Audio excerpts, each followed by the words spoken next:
Hello, my name is John Taggart. As you heard, I live in the village of Haverstraw, and I want to touch on the points that I have. The reason I think this is a good idea for starts is that it's a drought-proof and endless supply of water. We won't have to build a reservoir, which I'm against. I was worried about PCBs and things like that, so I went to the test facility and had them show me around. It's nice to know that there aren't any in the river. I do a lot of recreational crabbing and fishing, and I'm very happy that the river is cleaning itself out very well.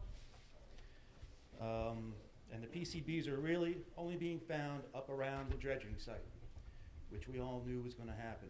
They shouldn't have been dredged. They should have been left alone. 8 million gallons a day they want to use. 14 billion gallons passes every day. That's not a lot. My backyard is at Bowline Pond. 300 yards from my back door is the intake manifolds for their cooling water. They have a net. When it's a briny season, bluefish lay their eggs there, obviously. It is full of baby bluefish, full. Hitting the water there, it's like a machine, it sounds like. They're on the outside of the nets. There's nothing really on the inside of the nets. The nets work. This is not going to kill everything in the river.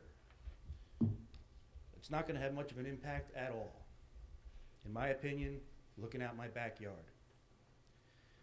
When I went to the plant, they had three glasses of water set up. I drank all three. The RO water tasted best. The gritty one was the worst. If Indian Point was to have a massive leak, I know it's 3.5 miles upstream. It's also on the other side. We've all seen the thermal imaging coming down from the plants. You can see where it comes out of Indian Point and where it goes. It does stay on that side. If it migrates cross current to this side, this plant will have radiation detectors on its intakes, developed after 9/11 for, obviously, terrorists attacking reservoirs. They'll shut down. How long do they have to shut down for? How long does it take for the river to flush itself out? Not very long. It takes a lot longer, or things go on a lot longer during a drought when you're looking at an empty reservoir. I grew up in Clarkstown. I've lived in Haverstraw for 11 years. Where I grew up was swamps, and it was forests. And I spent a lot of my time in the swamps. There is so much life out there, so much different life, so much migratory life.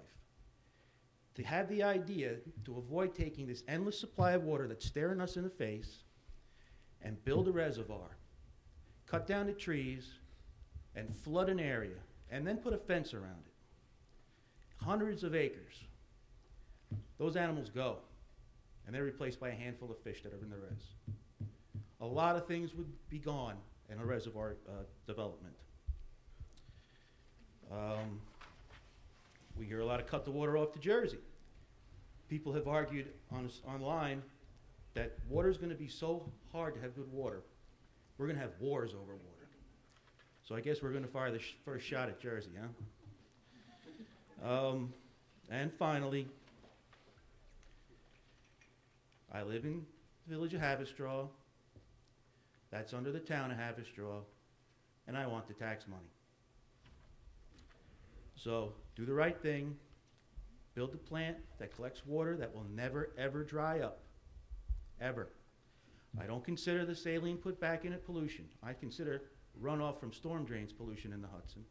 Saltier it is, the more crabs there are. And as we know, Hurricane Irene flushed it like a toilet. Everything out, nothing left but, from what they tell me, the fishermen, eels and catfish. That's going to recover very soon, maybe in a year, without anybody doing anything about it. It'll recover all by itself. Thank you.